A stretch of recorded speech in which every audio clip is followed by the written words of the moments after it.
We're starting a brand new series today called Ready or Not. And I'm fired up about this one. It should be a lot of fun as we're kind of jumping into a conversation all around watching how God is working in our lives and through our lives. The way I tend to think about it, especially right as we kick into the new year, we tend to see life, at least I do, something like this, where I'm in the middle of kind of where I am.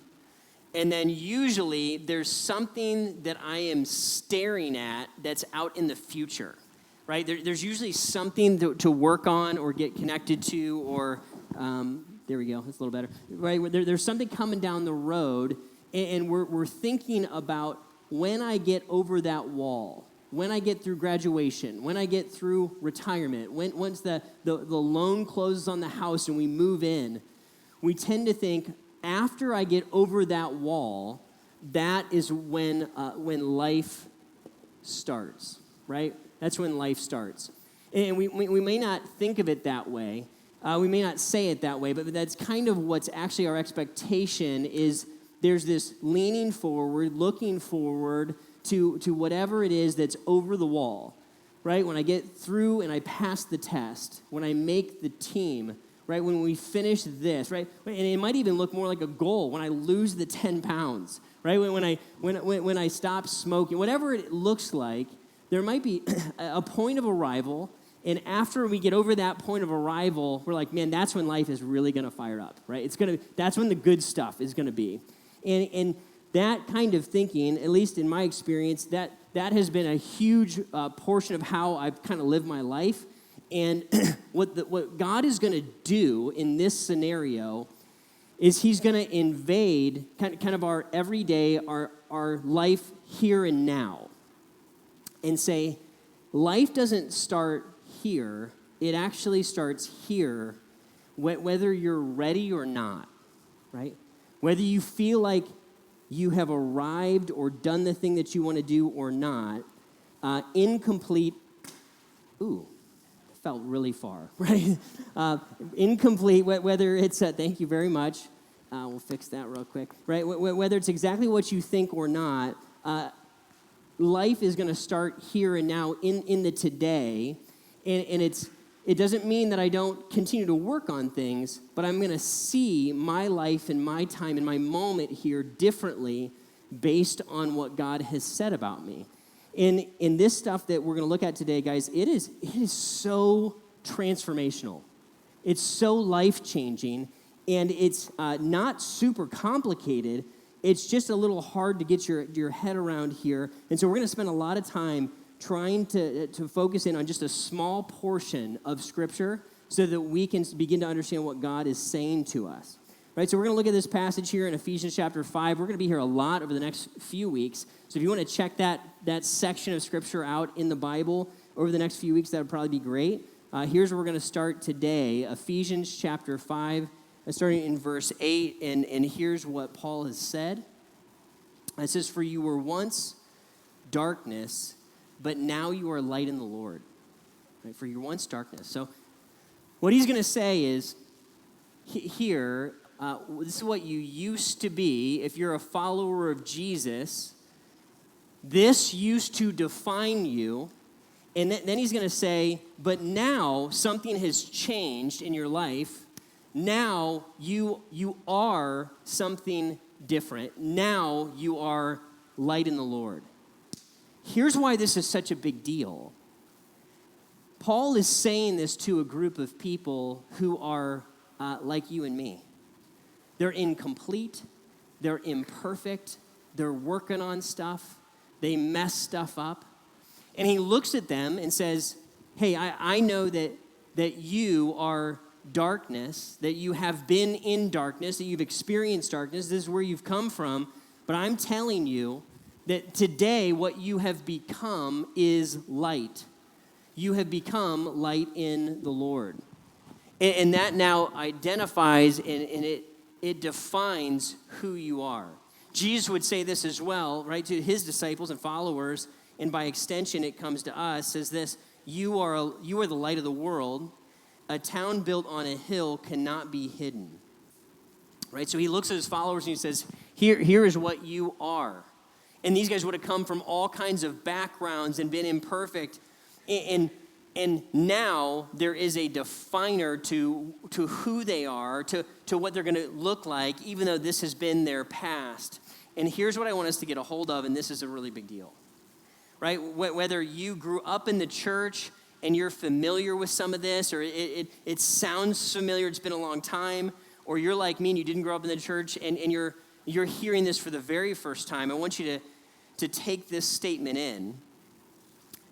Saying yes to Jesus doesn't change what we do, it changes what we are.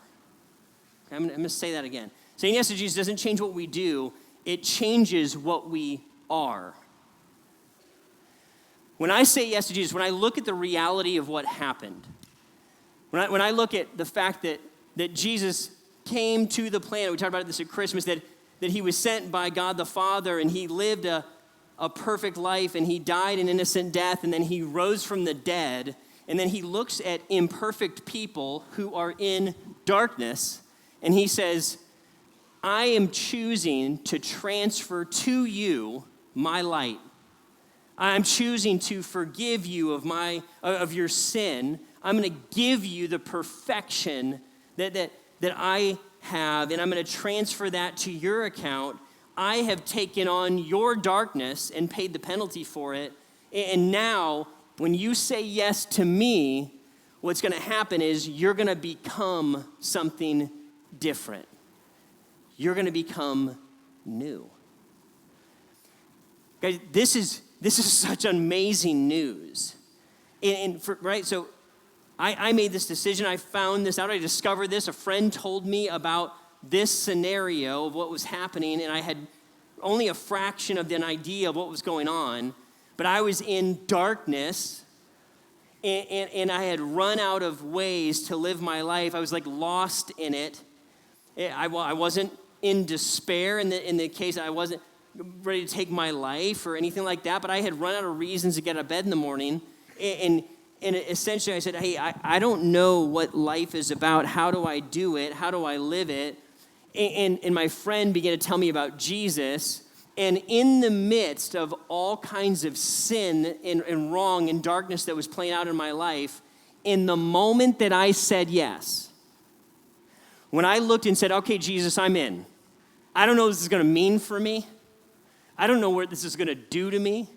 I don't know where this is going to take me, but I'm in. I believe it.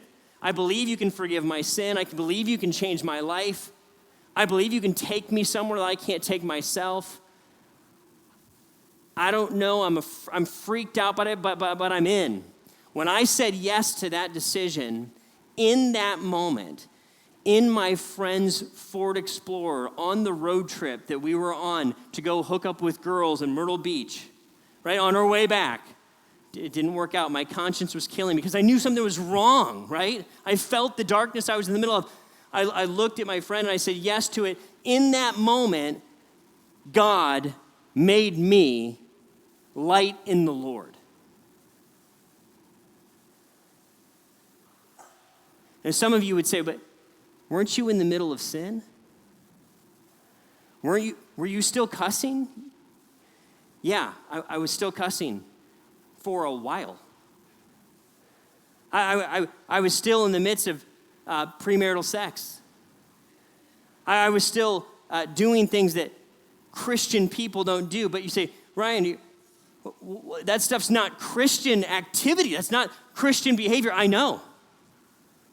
And what happened to me is in that moment, I moved 100% from being darkness to being light.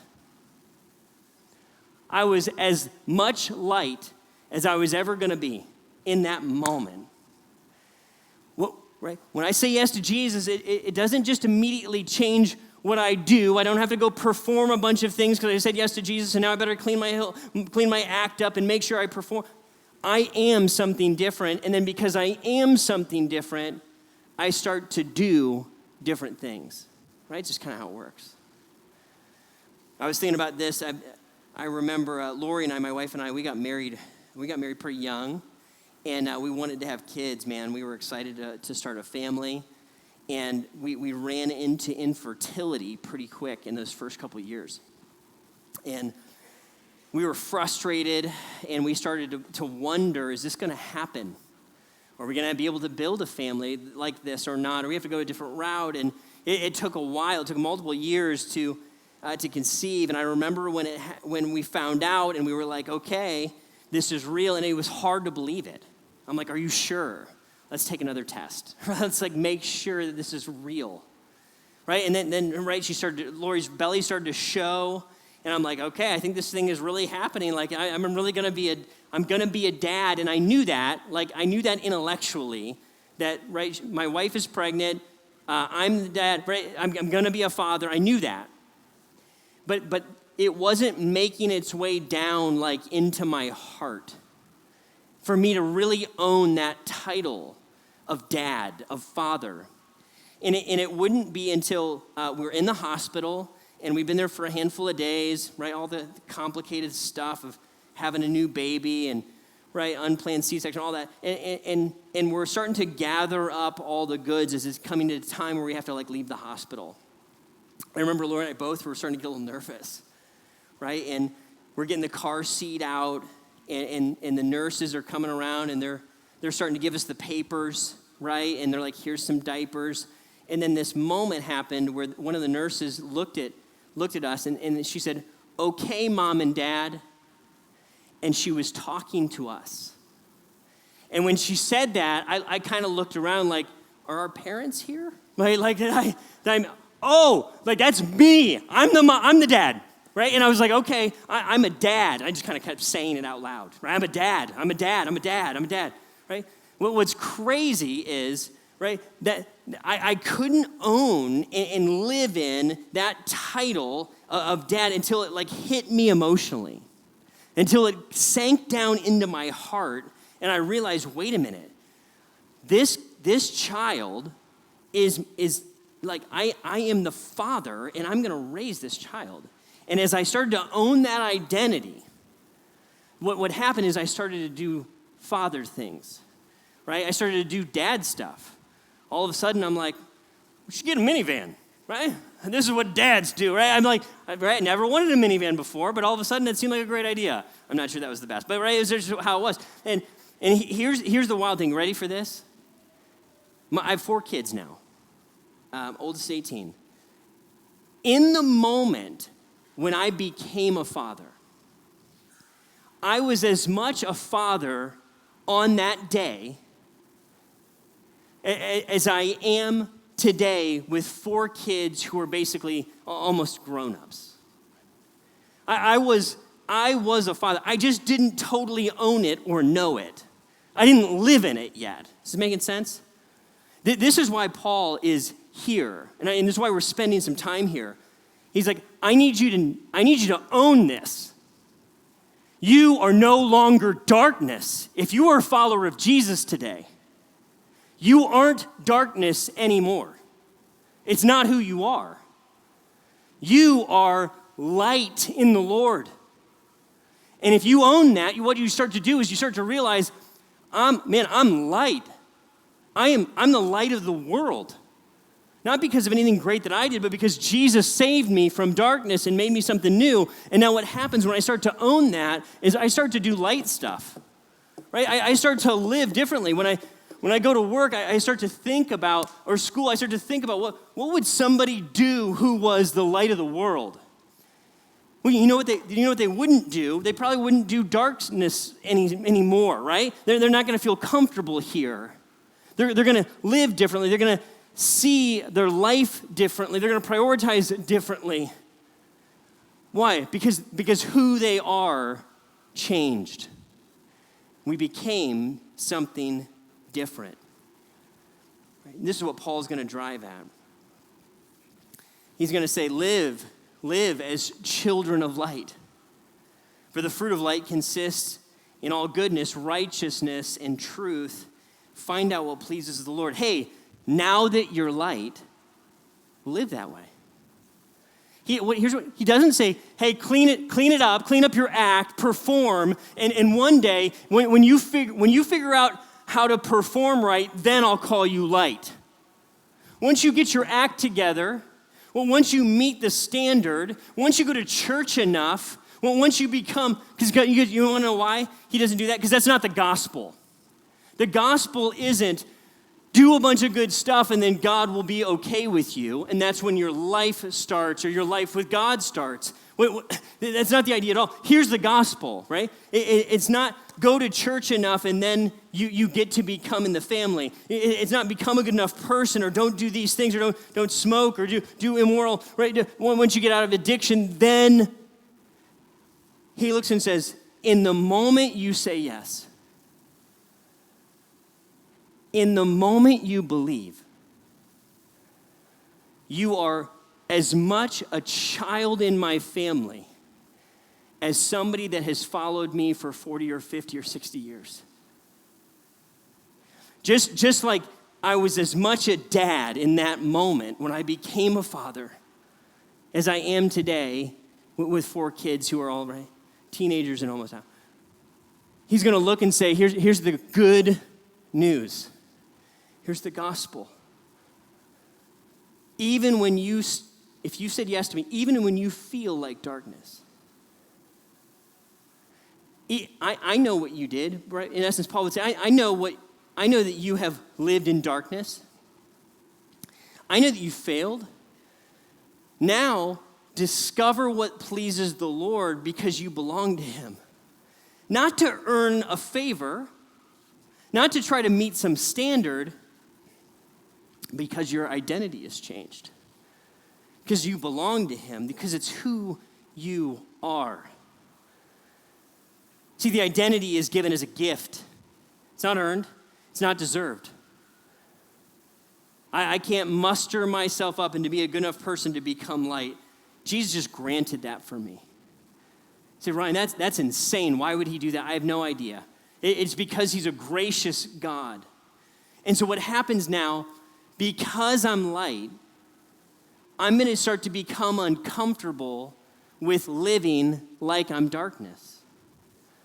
Now, sneaking around doesn't feel natural and normal anymore. That's what darkness does. I'm light now, right? No longer does it feel natural or normal or right to be sneaking around the edges or to doing things, talking about coworkers or teammates in ways that tear them down. Now, that's not what light does. This is what darkness does, and I don't belong here. I belong here.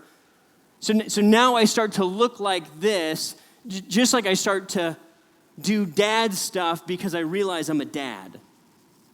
It's huge. This thing is huge, guys. And here's the reality I want us to grab hold of. It's very simple, very profound. What we do flows from what we believe. What we do flows from what I believe. Most of us, probably all of us, have some garbage that we have believed in our hearts and minds. We believe things and we say them to ourselves over and over and over again. I'm an idiot. I'll never amount to anything. I'm ugly. I'm useless. No one loves me. No one's ever going to love me. If I don't perform, no one will accept me. And this is why, right? And we have all this garbage that we believe back here. And then what happens is we hear the truth. You are now light in the Lord. And it almost bounces off our forehead. Somebody else might be light in the Lord. I'm a loser. I know what I did. I know what I just looked at online. I know what I just said. I know the gambling addiction I have. I know the substance abuse problem that I'm in. I know what I've got going on here. You're light in the Lord. That can't be true because my experience says that I'm darkness. See where this is going? God looks and says, I have chosen, this is my idea, I have chosen to call you light. I have chosen to forgive your sin and include you in the family. I have made you new. And now he looks at you and me and he says, will you believe that? Do you believe it?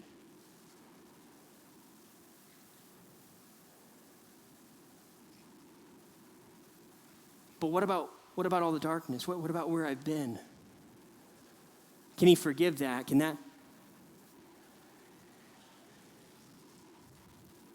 Guys, there's no limit to the grace of God to cover over a life. The depth of the darkness that does not define the breadth of God's grace. And it can cover over all of it. And today, what he's looking for is for you and me to recognize what we have been made into. He's not looking and saying, clean up your act. One day you'll toe the line and you'll be enough for me to give a thumbs up to. He's saying, I gave the thumbs up. You're in the family. I chose to make it this way. What I want you to work at is the believing of that. Right? Rather than living from the beliefs of what people have said about us or our experience or of trying to perform, the simple act of accepting and believing and receiving a new identity can become very challenging but unbelievably freeing. Paul goes on and he says, have nothing to do with the fruitless deeds of darkness, but rather expose them.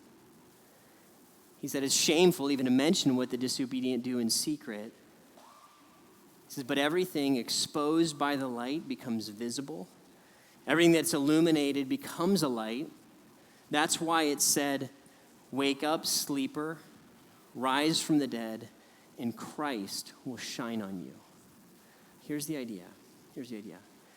When I find myself in darkness, but I know that I believed in Jesus and he has made me light. What I can do is, he says, have nothing to do with the deeds that live here. Don't live in darkness anymore. Make your way to light. How do I do that? What he's going to say is, take your deadness or your darkness and bring it out into the light. Expose it. Expose it to him. Confess it to him. Tell him, I've been hiding. I've been lying. I've got a problem. I don't know what to do with it. It's gross. I've been coveting. I've been envying. I've been sinning. I've been sneaking. I've been, whatever it is. I've been in darkness. Will you forgive me? Move to the light. And here's what you find. I just want you to know this. When you take that action of moving from darkness into light in practice, moving into what you already are, you are this. God meets you in that moment with grace, with forgiveness, with mercy. His light shines on us, and there's healing, and there's transformation, and there's help to be found. And I become more and more of what I already have been called. Guys, this is huge. You want to know how to move out of a bad habit or a transformation, right, from one thing to the next. This is the way. Is we move towards being what we already are. We move towards Christ. We include him. And the power of God's Spirit in us changes us from the inside out as we grab hold of the truth. The Bible says that we'll know the truth, and the truth will set us free. So you say, Ryan, what do we do with all this, right? Here's something I would love to throw out to you. As we jump into this series, I want us to walk into this challenge together, okay? It's very simple. It's not going to be the easiest thing probably in the world for all of us to do. But here we're going to call it the identity challenge, right? And we're going to stare at this a little bit. And here's what I want us to walk into. Very, very simply, I want us to at least 2 times a day to say out loud, I was once in darkness, but now I am light in the Lord. I am the light of the world. Twice a day. Now, stay with me for a minute, because I would love for you to say this, and I'm excited to do it too. I'd love for you to say it more than twice a day. If you can do it 20 times a day, that's great. But here's the key. You got to do it out loud. Like, Ryan, I don't want to do it out loud. That would feel weird. That would feel weird. I would feel like a freak talking to myself and saying this thing out loud. That feels cheesy and weird. Do it. Okay, do it. Here's why. Here's what happens. When you say it out loud, here's what starts to play out. It's exactly what happened. I practiced it myself, right, with a mirror, right? So you're like, oh, you did it too, okay. But so I said it, and then as I said it, I'm the light of the world. There's a part of me that had trouble owning it. As I said it out loud, you know what I thought about? I was very nice to that person. And I did cut that guy off in traffic. And I did have this evil thought. What came to my mind is evidence of darkness. Does this make sense? The darkness popped back up and said, wait a minute, are you sure you're the light of the world? Because here's the dark stuff. Here's why I got to say it out loud. Because I have to fight to cling on to the evidence, the reality of what God said about me against the accusations and some of even the realities of what I've done. Right? To disprove that these are things that I've done, this is not who I am. Say that again. This is what I've done, but this is not who I am.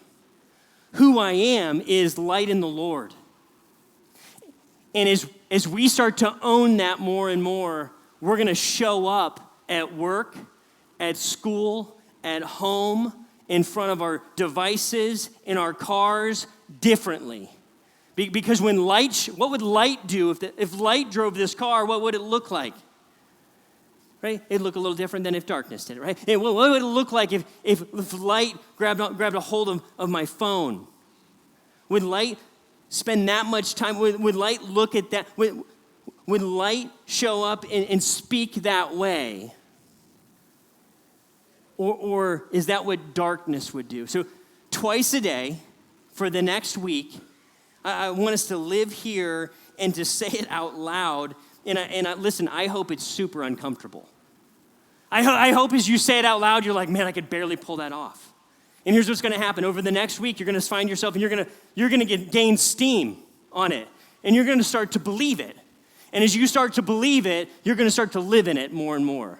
And guys, listen, the Spirit of God within you, who illuminates the truth of God, will help you to own it more and more. And you start to sit in it and rest in it and believe it and receive it.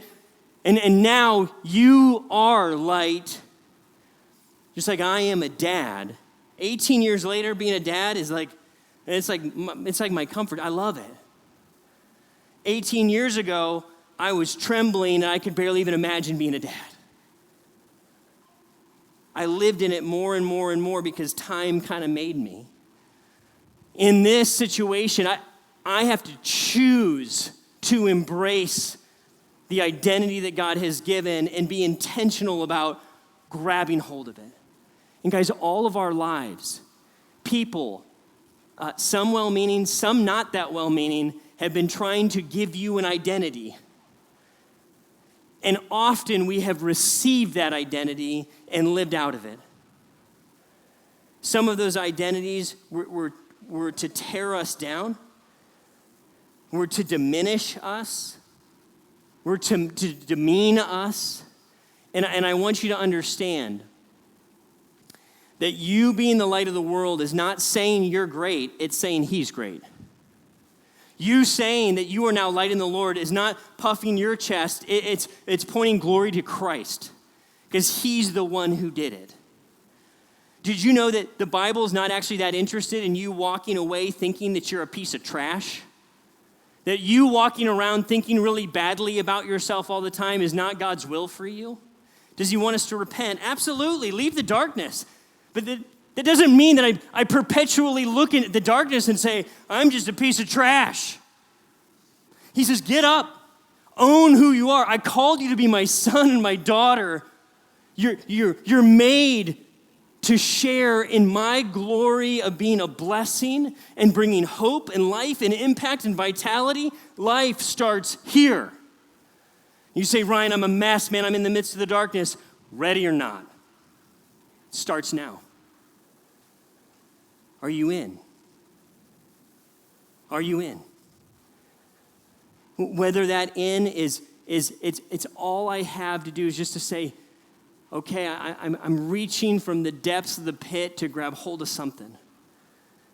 Or with both fists, you're pounding the table saying, I've been looking for this. I've been looking for the answer. I just didn't know this was here. Hear me, if you're here today, and you don't know Jesus, right? You're like me, right? At almost 19, and you'd say, I don't know a whole lot about what's going on here on this board, but what you're saying makes sense to me. I know that I don't have this yet. If you have never said yes to Jesus, let me just walk this through with you real quick. You can make the decision today, to say, Jesus, I believe that you died to pay for my life, to pay for my sin. I believe you're God. I believe you're the only one who can give the kind of life that we're talking about here. And I want to make the decision to follow you today. I'm in. Jesus, will you forgive my sins? Will you be my God? I'm saying yes to you. And if you make that decision today, right here in this room or online right now, what will happen is God himself will change you and turn you into the light of the world. You will move from darkness to light. Your sins will be forgiven, all of them. And you will become a child that is a part of the family of God.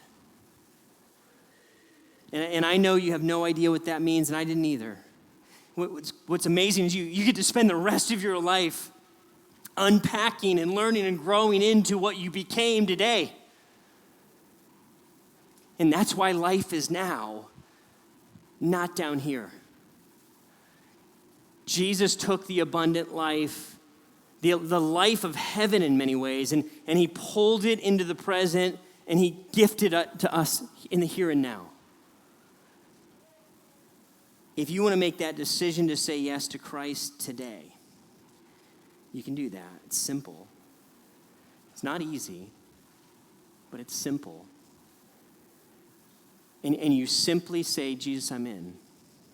And that transformation will take place. And now the rest of your days will be defined by God's definition of who you are. Not what somebody else said, not what you say, not what culture says, but what God says. And he's the one that says you're new. You're a son or daughter of the King. You're redeemed. You're forgiven. You're blessed with every spiritual blessing in the heavenly realms. You become an ambassador of hope and good news. A bunch of stuff that you don't feel capable of being, probably. I didn't. But it all becomes true of you, and you grow into it over time. And the pain and the shame and the guilt that comes from darkness goes away. And it goes away more and more as you lock into what God has done for you. Say yes. Guys, for the rest of us, for many of us, I have a feeling, if you're anything like me, this is harder to lock into than it sounds. Simple truth. But the reality is we try to perform our way, or we live in the past or the darkness or the shame or guilt ourselves, and all the while, this is here. The truth calling us to freedom. So would you lock into it? Take the challenge. Feel awkward. Be changed as we take this journey together. So I'm going to have the band come out. Guys, we're going to sing and worship. We just let let God work with your heart and your mind to begin to believe profound things that he said about us. Would you pray with me?